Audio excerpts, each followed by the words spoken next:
जय हिंद दोस्तों, मैं विनय कुमार आप सभी का फिर से अपने YouTube चैनल वीके इंस्टीट्यूट पर स्वागत करता हूं।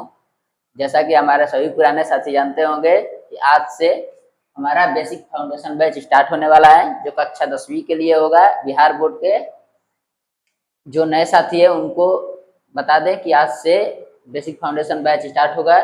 जिस बैच में हम आपको एक एक करके हर चैप्टर का बेसिक बताएंगे, जो आपके एग्जाम के लिए काफ़ी हेल्पफुल होगा। चलिए, तो हम आज से मैथ का स्टार्ट करेंगे। मैथ का फर्स्ट चैप्टर है आपका वास्तविक संख्या है, जिसका इंग्लिश होता है रियल नंबर। वास्तविक मतलब ओरिजिनल, कोई भी चीज यदि ओरिजिनल है तो उसको वास्तविक बोलते हैं। वास्तविक संख्या, सबसे तो पहले सवाल है कि वास्तविक संख्या है क्या। वास्तविक संख्या, वास्तविक संख्या को दो भागों में बांटा जाता है। एक होता है परिमेय संख्या,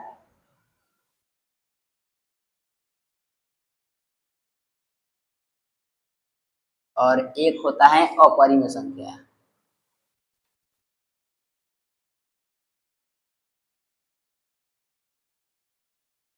यानी कि परिमेय संख्या हो या अपरिमेय संख्या, दोनों के सम्मिलित रूप को हम वास्तविक संख्या कहते हैं। यही वास्तविक संख्या का परिभाषा है कि परिमेय एवं अपरिमेय संख्या के सम्मिलित रूप को वास्तविक संख्या कहते हैं। परिमेय हो या अपरिमेय, दोनों वास्तविक हो सकती है। वास्तविक में कोई परिमेय भी हो सकता है, कोई अपरिमेय भी हो सकता है। परिमेय संख्या क्या है? परिमेय संख्या वैसी संख्या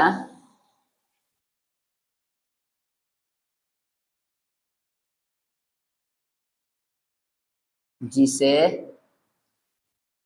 P/Q के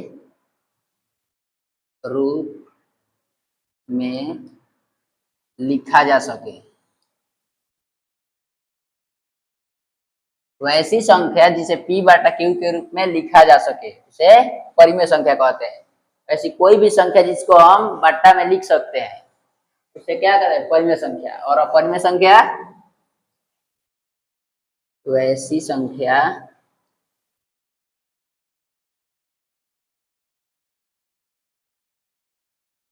जिसे P/Q के रूप में नहीं लिखा जा सके।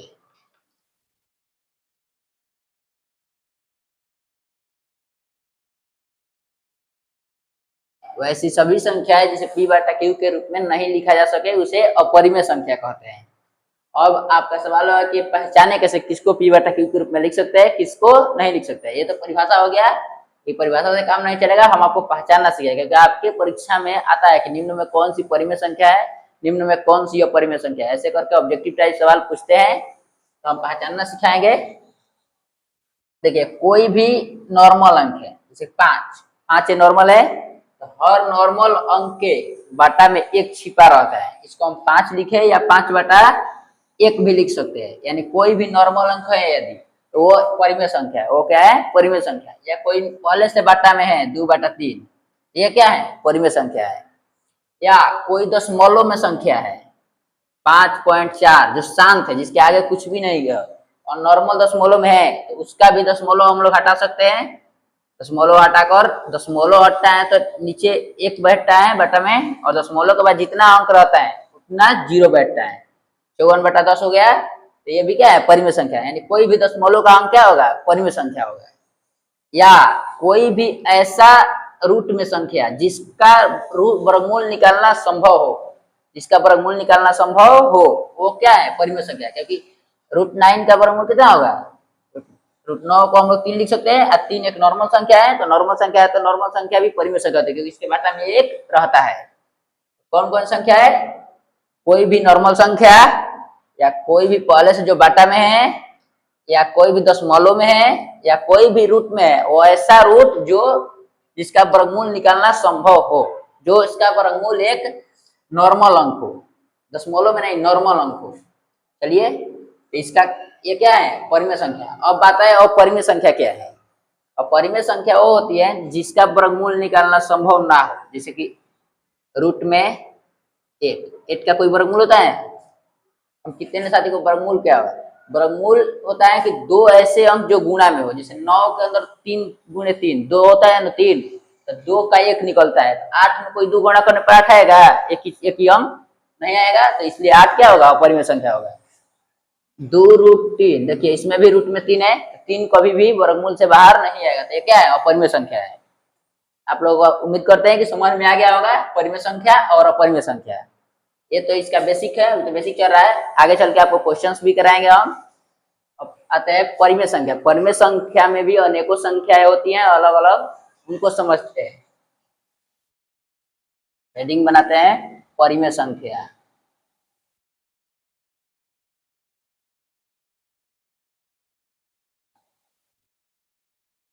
इसमें जो 1 नंबर है वो है प्राकृत संख्या। सारी प्राकृत संख्या परिमेय संख्या होती है। प्राकृत संख्या देखिए, जिस वैसी संख्या जिसे गणना की जाए, यानी गिनती की संख्या, जिसे 1 2 गिनते हैं ना हम लोग किसी भी वस्तु को, उसको प्राकृत संख्या कहते हैं। 5 गिनने के लिए उपयोग किया जाता है कि 5 है ये, उसको प्राकृत संख्या कहते हैं, यानी गिनती की संख्या।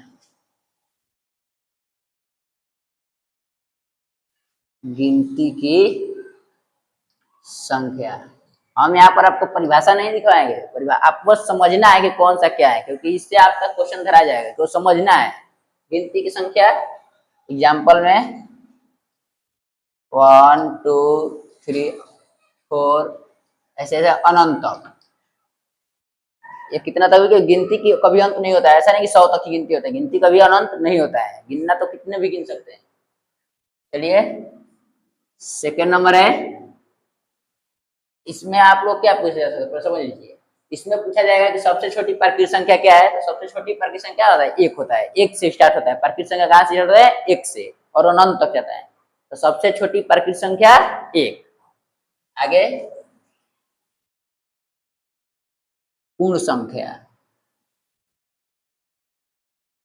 पूर्ण संख्या, ये जो प्राकृत संख्या है ना, प्राकृत संख्या के पहले 0 लगा देने से जो संख्या प्राप्त हो उसे पूर्ण संख्या कहते हैं।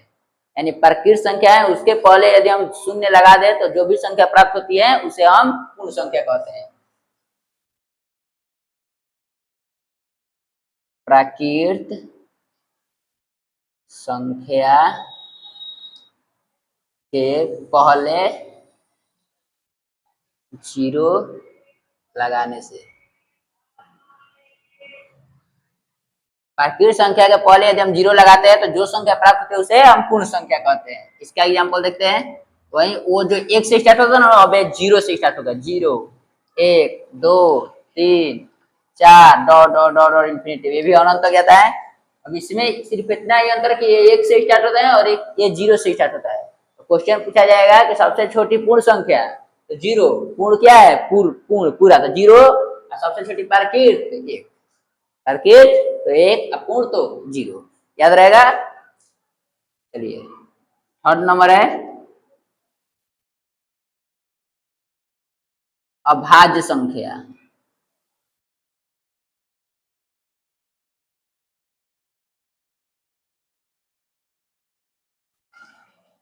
वैसी संख्याएं जो 1 से कटे और अपने आप से कटे। 1 से तो हर कोई कटता है, मतलब 5 है तो 5 1 से तो हर कोई कटेगा, 1 से 1 तो पहाड़ा में हर कोई आएगा, मतलब खुद से कटे और किसी दूसरे से न कटे। खुद से भी हर संख्या कटता है, मतलब किसी दूसरे अंक से न कटे।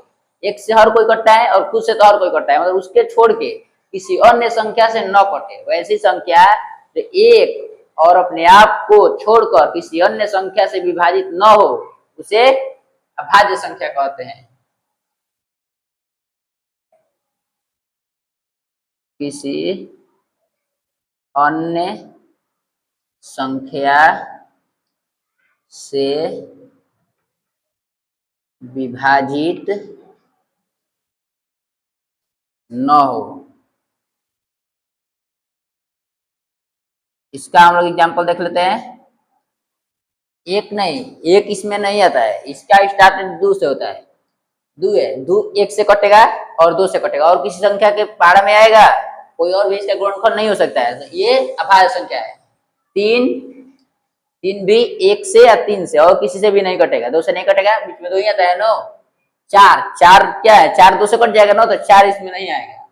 5, 5 1 से और 5 से, 7 6 तो आ जाएगा, 6 तो 2 से भी कटता है, 3 से भी कटता है, तो वही इसमें नहीं आएगा। 7 9, 9 3 से कटता है तो 9 नहीं आएगा, 11 आएगा। समझ में आ गया?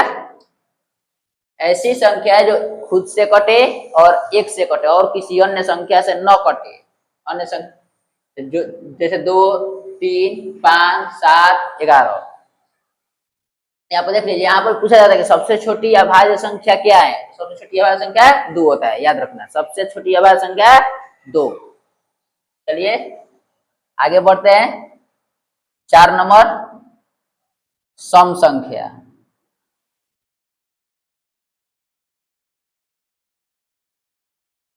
जो 2 से कटे,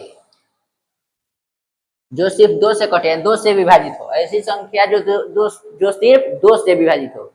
2 से विभाजित का एक रूल होता है कि जिसके इकाई स्थान पर 0 हो, 2 हो, 4 हो, 6 हो, 8 हो। ये 5 संख्या यदि रहेगी 0 2 4 6 8, तो वो फिक्स है कि उस 2 से कटेगी सम संख्या। इसका एग्जाम्पल देख लेते हैं। 2 4 6 8, ये सभी 2 से विभाजित होगी। 10 12 डॉट डॉट डॉट, यानी जो भी सम संख्या होगी वो फिक्स है कि 2 से विभाजित होगी, यानी जोड़ा वाली संख्या सभी। देखिए इसमें भी सबसे छोटी संख्या क्या होती है? 2। ये ध्यान रखिएगा कि जो अभाज्य संख्या है ना, एकमात्र ऐसी अभाज्य संख्या है जो सम संख्या भी है 2। पूछा जाता है कि सम अभाज्य संख्या कौन सी है, तो 2। क्योंकि एकमात्र यही एक है जो सम संख्या भी है और अभाज्य संख्या भी है, और कोई भी नहीं। आगे जाए तो सभी 2 से कट ही जाएगा। सिर्फ 2 है जो सम भी संख्या है और अभाज्य संख्या भी है। समझ में आ गया? चलिए आगे बढ़ते हैं। 5 नंबर ऊपर वाले को इरेज कर देते हैं।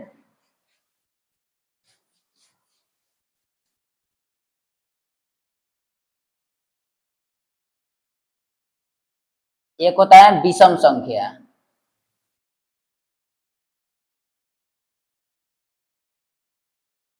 वैसी संख्या जो 2 से विभाजित न हो, यानी 2 से न कटे। ये 2 से कटता है, ये 2 से नहीं कटेगा, यानी इसका ठीक ऑपोजिट उल्टा।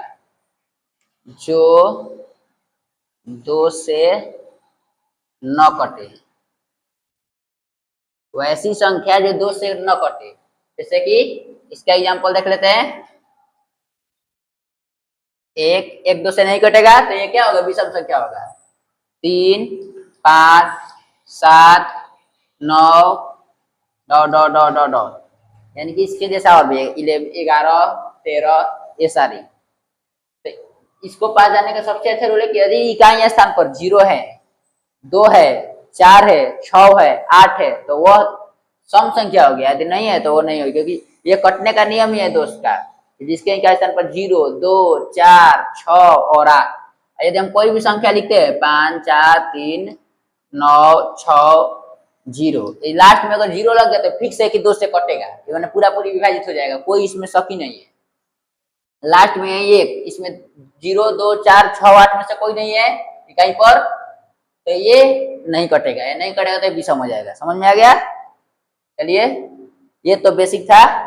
अब आपको बताते हैं कि क्वेश्चन कैसे कैसे पूछता है। अब क्वेश्चन का आधार पर अब आपको लेकर चलते हैं। चलिए आते हैं।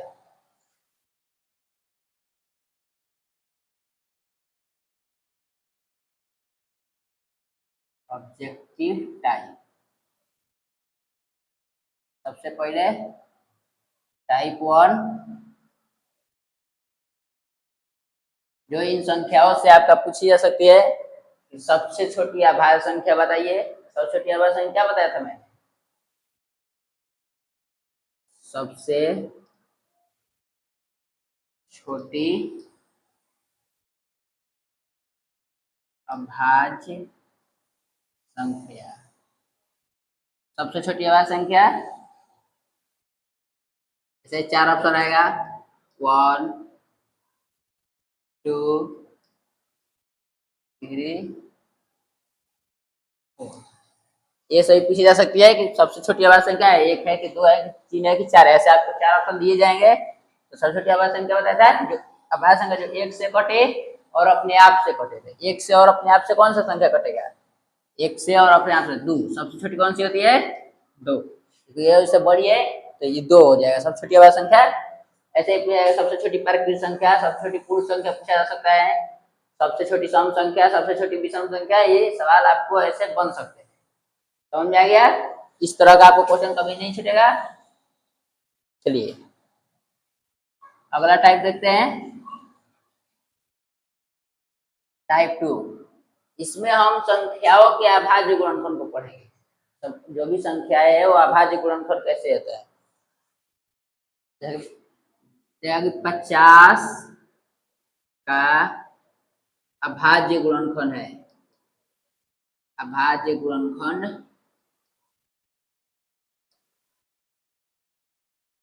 गुणनखंड का मतलब होता है फैक्टर, उसको तोड़ना है कि किस किस में तुड़ेगा, कैसा अभाज्य संख्या में, कैसा अभाज्य संख्या में। हम लोग 50 का तोड़ कर देखते हैं। यहाँ पर 50 का सबसे पहले 2 से, सबसे छोटी अभाज्य संख्या 2 होता है तो 2 से जाएगा ये 50, 0 है तो 25 बार में, फिर 5 से जाएगा 5 बार में, तो 50 का अभाज्य गुणनखंड हो जाएगा 50 इक्वल टू 2 गुणे 5 गुणे 5, यानी 2 गुणे 5, 2 है ना तो 5 के पावर 2, ये इसका अभाज्य गुणनखंड हो जाएगा। 2 गुणे 5 के पावर 2, ये इसका अभाज्य गुणनखंड हो गया। समझ में आ गया?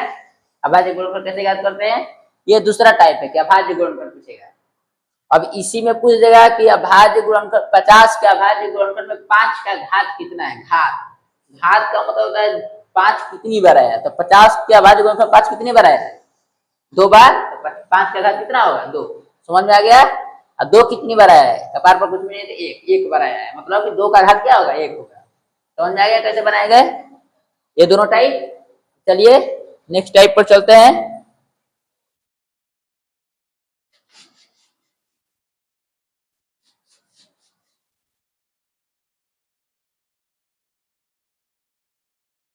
टाइप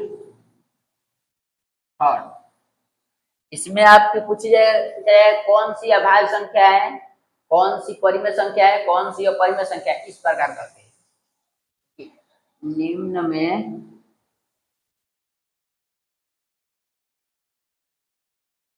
कौन सी परिमेय संख्या है? ऑप्शन रहेगा 4 ठो।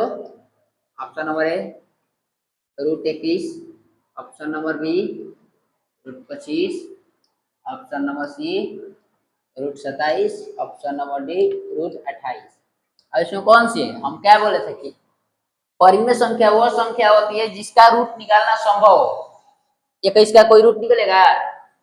एक का एक होगा नहीं, 2 का 4 होता है तो 4 भी नहीं है, ये 3 का 9 होता है तो 3 का 9, 4 का 16 होता है, 5 का 25 होता है। देखिए ये तो 21 नहीं न है, तो 25 का रूट होता है 5, तो 25 क्या हो जाएगा? 25 का 5 लिख सकते हैं ना, 5 एक नॉर्मल अंक, तो नॉर्मल अंक को बाटा में लिख सकते हैं, तो ये अतः 25 क्या है?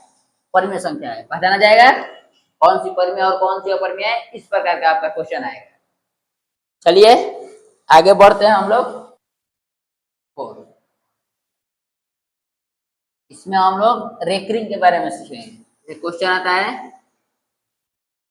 0.4 के पावर, इसको रेकरिंग पढ़ते हैं, जो ऊपर जो चीज होता है रेकरिंग होता है, इसको सरलतम रूप में लिखे, सरलतम रूप में लिखे।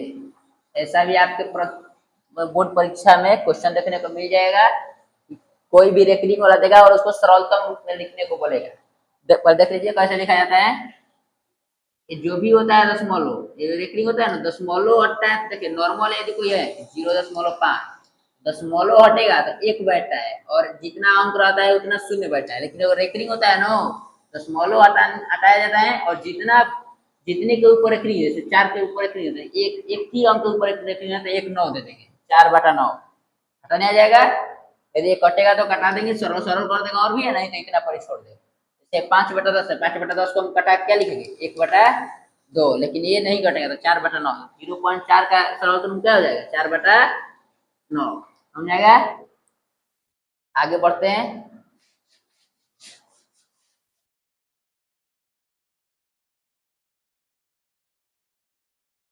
नेक्स्ट टाइप है टाइप नंबर 5। इसमें पढ़ेंगे हम लोग शांत अशांत। पूछा जाता है आपके ऑब्जेक्टिव में कि कौन सी संख्या शांत है और कौन सी संख्या अशांत है। इसको सीखने से पहले हमें सीखना होगा, यदि कोई भी हम लोग भी लिखे जैसे मानिए 5/10, इसमें जो है नो, इसके ऊपर वाले को कहते हैं अंश, ऊपर वाले को अंश और नीचे वाले को हर कहते हैं। जो बाटा में जो रहता है उसको क्या कहते हैं, हर।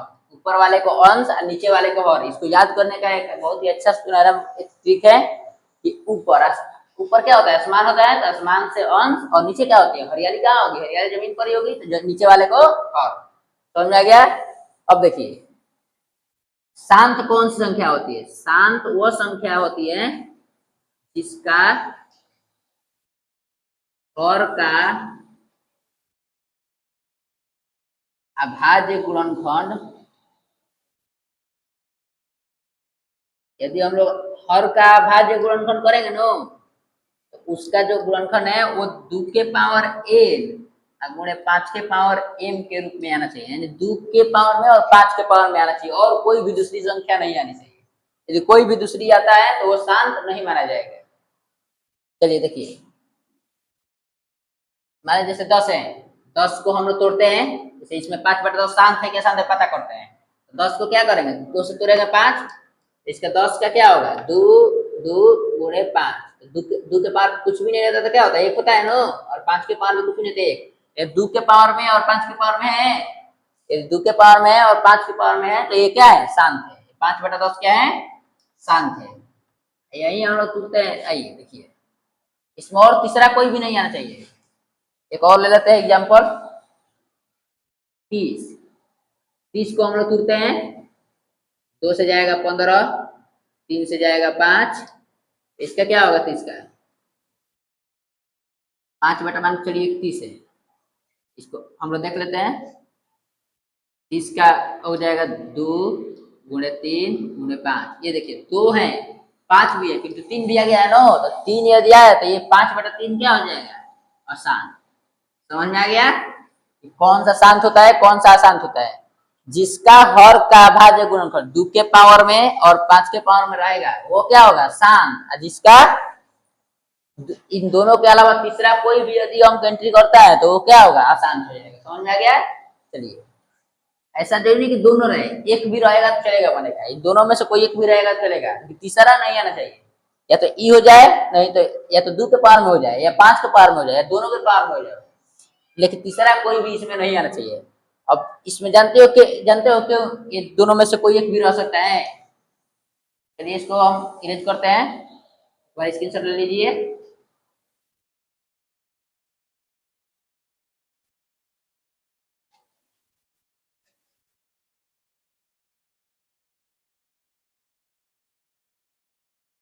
क्या आप में से किसी को पता है कि 5 के पावर 0 गुणे 2 के पावर 0 इसका मान क्या होगा। किसी को भी, ये भी आपके परीक्षा में पूछा हुआ एक प्रश्न है कि 5 के पावर 0 गुणे 2 के पावर 0 का मान क्या होगा। तो याद रखिए, किसी भी यदि संख्या के पावर 0 हो तो उसका मान 1 होता है। उसका मान क्या होता है, 1 गुणे 1 बराबर 1।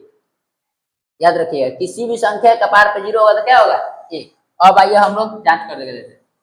जैसा कि आपके परीक्षा में सवाल आता है कि 5/8 शांत है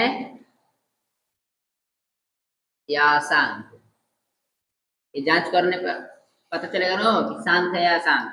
हम लोग किसको चलते हैं, हर को। हर कौन सा है, 8 है, 8 को जांच करते हैं। तो 8 को जांच करिए तो 2 से 4 बार में, 2 से 2 बार में कितना है, 8 बराबर क्या है, 2 गुणे 2 गुणे 2, यानी 8 बराबर 2 के पावर 3।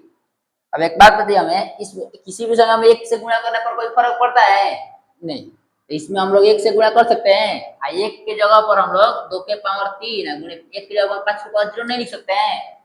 इसीलिए कोई भी संख्या अकेले केवल 2 भी रहेगा तो वो क्या होगा, शांत होगा। अगर या फिर सिर्फ 5 भी रहेगा तो शांत होगा, किंतु कोई तीसरा नहीं आना चाहिए। तीसरा आ जाएगा तो वह शांत हो जाएगा। ठीक है, शांत है।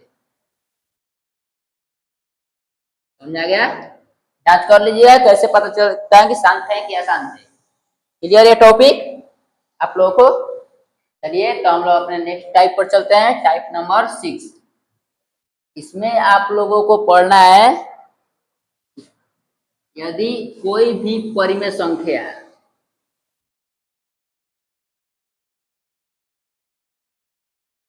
का गुणा अपरिमेय संख्या के साथ होता है, अपरिमेय संख्या के साथ होता है, तो जो प्राप्त है वो भी अपरिमेय संख्या होगी।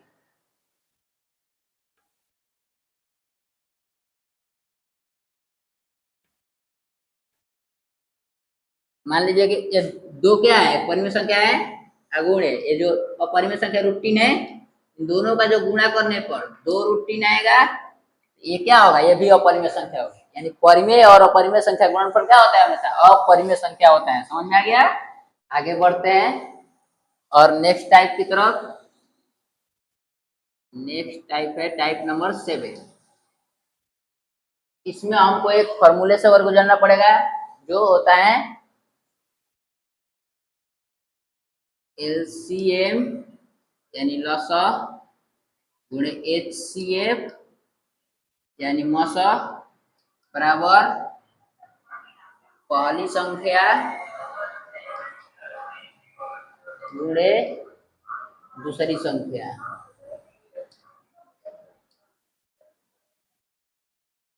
यानी पहली संख्या और दूसरी संख्या का गुणनफल उसके लसा और मसा के गुणनफल के बराबर होता है। यानी कोई भी यदि दो संख्या है तो उन दोनों का गुणनफल बराबर में उनकी लसा और मसा का गुणनफल बराबर होता है। इसमें हमको ऐसे सवाल पूछता है, मान लीजिए क्वेश्चन है 5 और 10 का मसा 5 है तो लसा ज्ञात करे।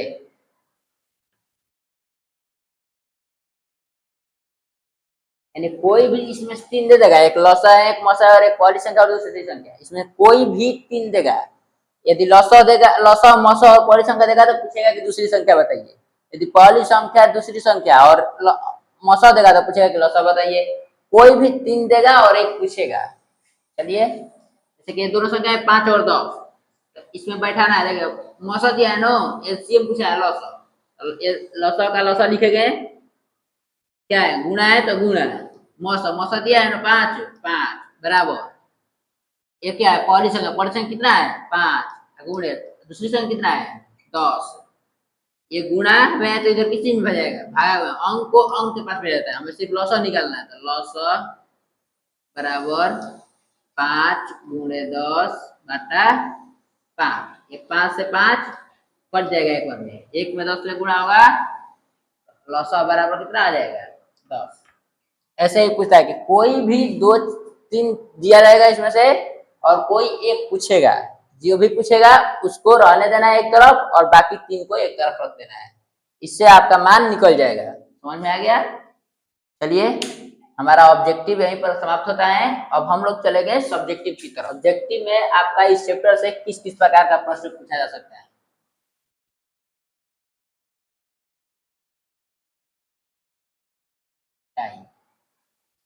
सब्जेक्टिव का आपका हर साल लगभग इससे 4 नंबर का प्रश्न पूछा जाता है, 4 या 6 मार्क्स का। यानी दो नंबर का एक प्रश्न आता है, 2 आएगा या 3 आएगा, इसी दो दो कम से कम मिनिमम 2 तो आएगा ही। 4 नंबर का आपका प्रश्न आता है। चलिए देखिए इसमें क्या, सबसे तो पहले हमें सीखना है अभाज्य गुणनखंड विधि। अभाज्य गुणनखंड विधि, इस विधि से हम लोग मौसा और लौसा दोनों निकाल सकते हैं। सबसे पहले मौसा निकालना सीखेगा, उसके बाद लौसा निकालना चाहिए। सबसे पहले अभाज्य गुणनखंड करना पड़ेगा, जो बताए हमें अभी पहले बताए अभाज्य गुणनखंड कैसे किया जाता है, उसी विधि से करेंगे। मान लीजिए 10 15 और 20, इन दोनों तीनों का मौसा निकालना है और लौसा निकालना है अभाज्य गुणनखंड विधि से। पहले इन सभी का अभाज्य गुणनखंड करेंगे, 10 का करेंगे 10 का क्या होगा, 2 से जाएगा 5 बार में, और 15 का 3 से जाएगा 5 बार में, और 20 का 2 से 10 बार में, और 2 से 5 बार में। अब तीनों का अभाज्य गुणनफल लिख लेंगे। ये देखिए 10 का क्या होगा, 2 गुणे 5, 15 का क्या होगा, 3 गुणे 5, और 20 का 2 गुणे 2 गुणे 5। पहले निकालना सीखते हैं या अभाज्य गुणनफल सबको करने आ जाएगा। इसके बाद देखते हैं अब एचसीएफ और एलसीएम। एचसीएफ क्या होता है और एलसीएम क्या होता है। चलिए देखिए एचसीएफ, इसमें जो भी ऐसा जो तीनों में मिले, तीनों में कॉमन हो, तीनों में क्या मिल रहा है, देखिए 2 तो इन दोनों में है ना, तीनों में नहीं है तो इसको छोड़ दीजिए। 3 3 सिर्फ इसमें है, 5 5 तीनों में है ना, सिर्फ 5। और भी यदि कोई मिलता है तो उसको गुणा कर देते, वही मौसा हो जाता है। किंतु इसमें सिर्फ 5 मिल रहा है तो इसका मौसा क्या होगा, इन तीनों का 5, मौसा क्या होगा 5। अब एलसीएम, एलसीएम है लॉस, लॉस निकालने के लिए जो मिलेगा वो पहले लिखा जाएगा। जैसे तीनों 5 मिला ना, पहले इसको लिखते हैं। अब तीनों में कोई नहीं मिल रहा है तो अब दोनों में कोई देखते हैं, दो में कोई मिल रहा है तो देखिए दोनों में 2 मिल रहा है, एक एक 2, इन दोनों 2 का 1 2 लिखेंगे। और नहीं मिल रहा है ना तो बचा क्या, एक 3 बचा, एक 2 बचा, तो उसको भी लिख देंगे अंत में, जो नहीं मिलेगा। 3 इंटू 2 बराबर में कितना होगा, 5 दूनी 10, 10 तीन 30, 30 दूनी 60। तो इसका एलसीएम कितना आ जाएगा, 7। समझ गए कि ये अभाज्य गुणनफल विधि है। ये हर बार आपके प्रश्न में 2 नंबर का सवाल लगभग आता ही आता है। अभाज्य गुणनफल विधि से मौसा और रसा ज्ञात करे, तो मौसा पता चल गया कि जो भी इसमें कॉमन होगा, जो भी इसमें मिलेगा उसको हम मौसा में लिखेंगे, और जो नहीं जो मिलेगा पहले उसको लिख कर, अब उसके बाद जो नहीं मिलेगा उसको भी लिख कर हम लोग मल्टीप्लाई कर देंगे, और वो जो आएगा वो क्या होगा, लसा हो जाएगा। समझ में आ गया। चलिए अब हम लोग एक सवाल इस पर बनाते हैं, तो हम लोग ये करते हैं।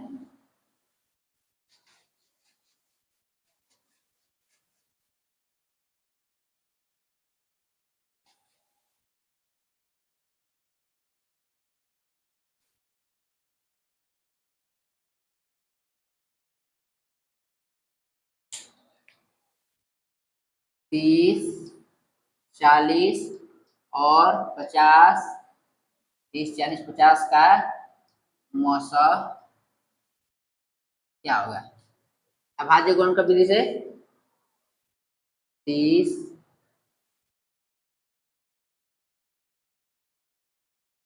40, 30 का अलग से करेंगे, 2 से 15, 3 से 5, और 40 का अलग से करेंगे, 2 से 20, 2 से 10, और 2 से 5। उसके बाद 50 है, 50 का भी करेंगे, 2 ले 25, और 5 से जाएगा तो 5 बार। चलिए अब तीनों का लिखेंगे। 30 इक्वल टू 2 गुणे 3 गुणे 5। 40 का लिखेंगे 2 गुणे 2 गुणे 2 गुणे 5। 50 का लिखेंगे 2 गुणे 5 गुणे 5। अब यहाँ पर निकालते हैं हम लोग। सबसे पहले एचसीएफ निकालते हैं, मौसा।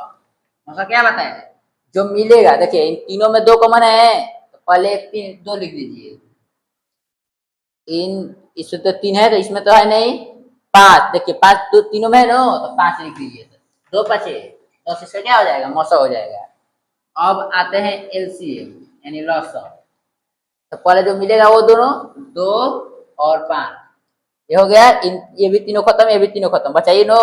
देखिए इसमें तो कोई मिल ही नहीं रहा है, दो को में भी नहीं मिल रहा है, तो ये सब अलग अलग है नो, तो इन सभी को लिख देना है। एक 3 और 2 2 और एक 5, एक 3 2 2 और एक 5। चलिए इसको गुणा करिए, 2 पचे 10, 10 तिया 30, 30 दूनी 60, 60 दूनी 120, 120 पचे 600। यानी इसका जो एलसीएम होगा कितना होगा, 600। समझ में आ गया होगा आप लोग का अभाज्य गुणनफल विधि। अब ये तो हर कोई बताता है। अब हम लोग आप में से कितनों को पता है कि मौसा क्या होता है और लसा क्या होता है, किसी को पता है। ऐसे मौसा निकालने की एक और विधि है यूक्लिड विभाजन, जो इसी चैप्टर में हम लोग पढ़ेंगे। देखिए पहले हम लोग ये पढ़ते कि मौसा होता क्या है और लौसा होता क्या है। चलिए देखते हैं यहाँ पर।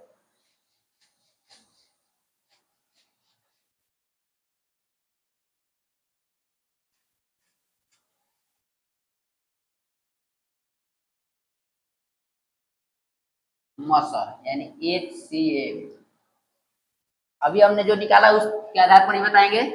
और वैसी संख्या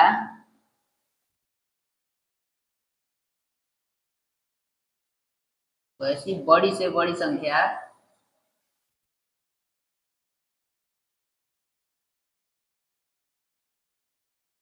जो दी गई संख्याओं को विभाजित कर दे।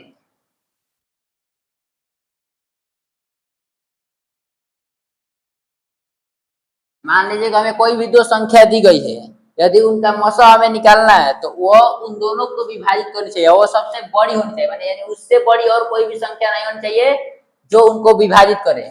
जैसे कि अभी हम लोग निकाल के देखा है ना, और 5 और 10 का मौसा क्या होता है? 5 और 10 का मौसा अलग अलग करके देखते हैं।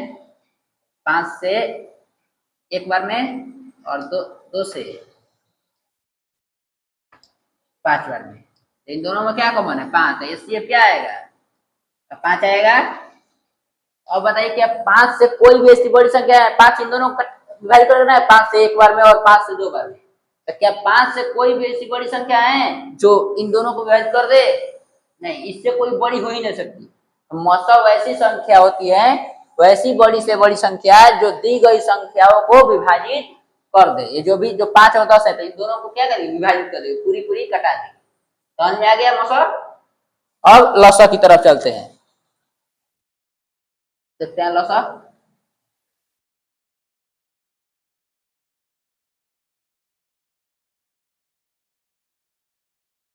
LCM वैसी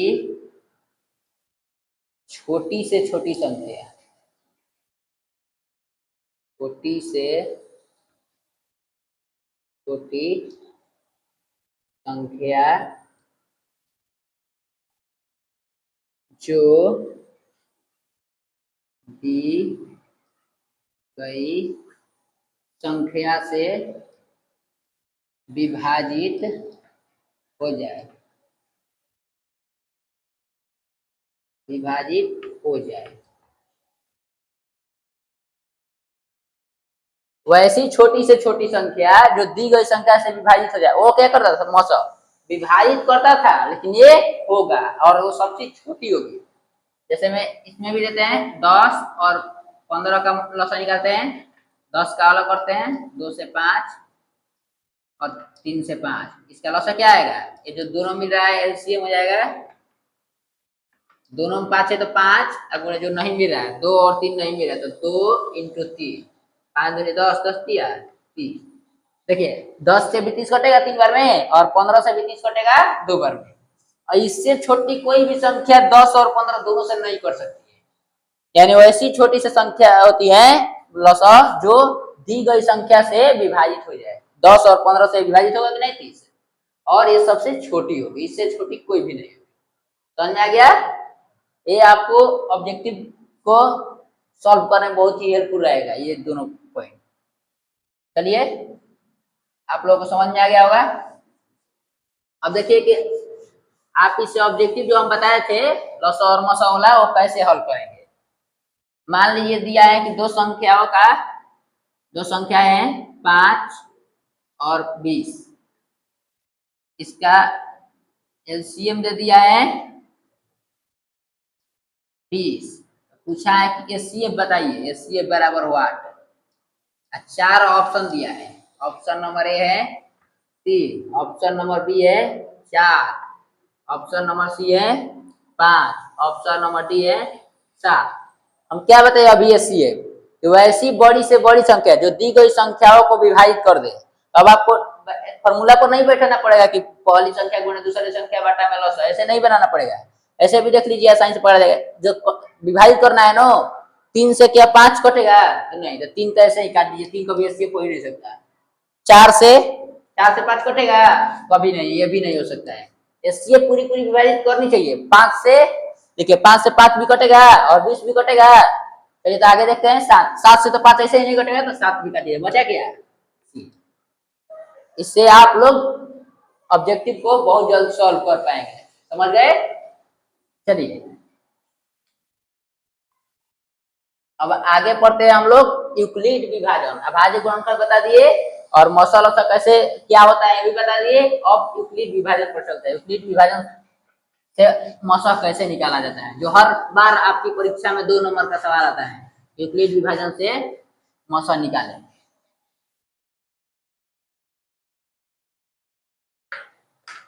चलिए यूक्लिड विभाजन देखते हैं। सेकंड नंबर टॉपिक यूक्लिड विभाजन।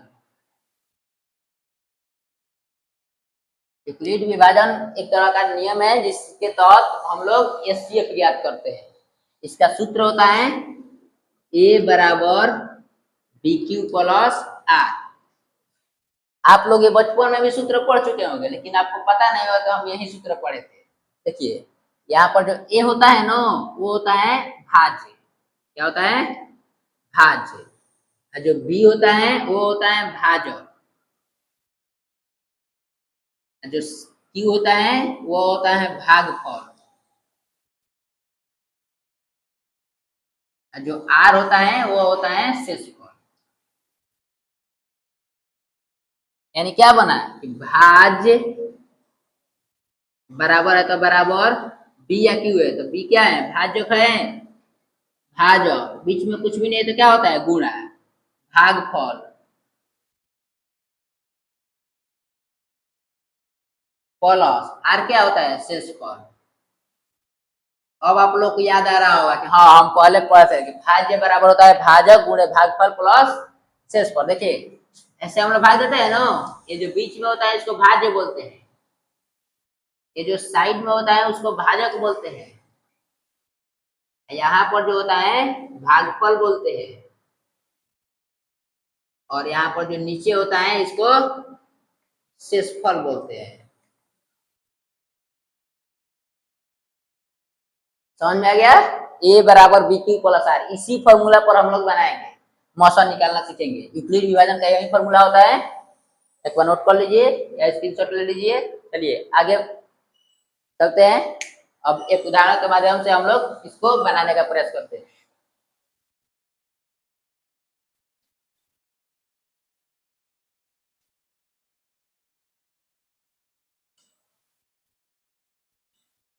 ये मान चलिए कि हमें 10 और 12 का एचसीएफ निकालना है। 10 को 12 का एचसीएफ निकालना है यूक्लिड विभाजन से। तो हम लोग ऐसे भाग विधि से अगर एचसीएफ सीखे हैं ना, ऐसे 10 से 12 ऐसे निकाल देना मौसा ना कि 10 ले एक बार में जाएगा तो 10, ये 2, फिर ये कट जाएगा एक एक, फिर यहाँ से मुड़ जाएगा और ये वाला यहाँ आ जाता है 10, 2 5 10, 10 10 कट जाएगा। जहां पर कट जाएगा वहीं पर मौसा हो जाता है। मौसा ये जो 2 है ये एचसीएफ हो जाएगा। चलिए अब इसी को हम लोग यूक्लिड विभाजन से बनाकर दिखाते हैं।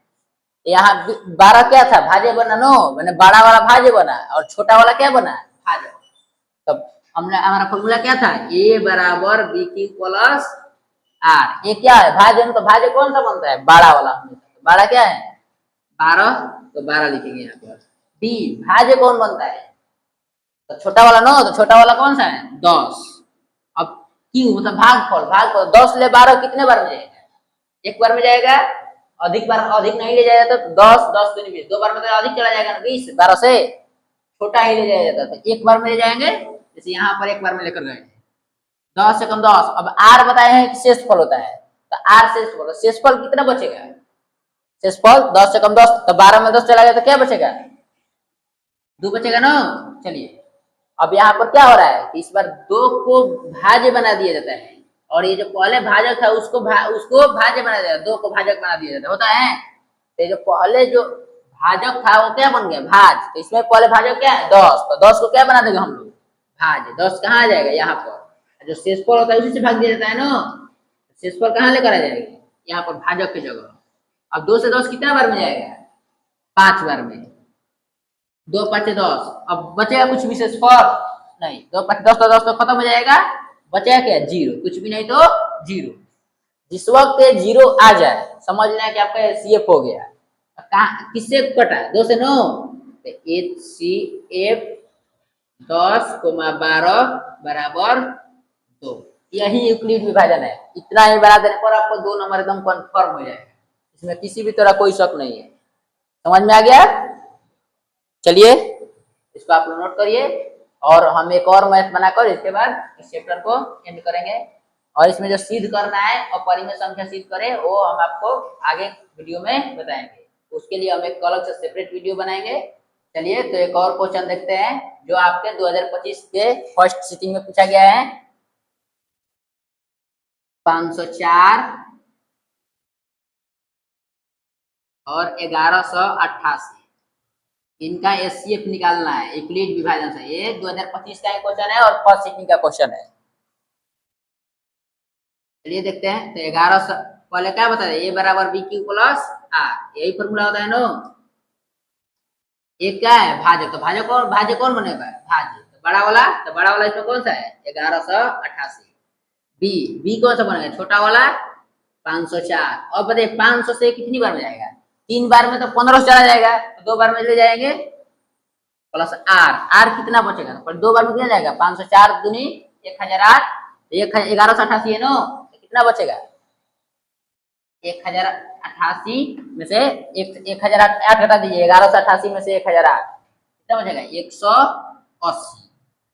अब आइए यहाँ पर 504 इधर आ जाएगा, जो भाजक रहता है वो क्या बन जाएगा, भाज्य बन जाएगा। 504 बराबर ये वाला जो शेषफल आता है वही भाजक बन जाएगा 180। 180 से कितना जाएगा, 2 बार में ये भी जाएगा क्योंकि 18 से 54 540 चला जाएगा 3 बार में, तो 2 ही बार में ले जाएंगे, बेसी नहीं ले जाना है। 80 दूनी 360, 360 में शेष कितना बचेगा, 360 140 144 कितना बचेगा 144। इस बार फिर अभी तो 0 नहीं है ना, तो ऐसे ही दोहराना है। 180 को कहाँ लेके आएंगे, फिर यहाँ पर, और ये जो शेषफल है उसको भाज्य को बना देंगे।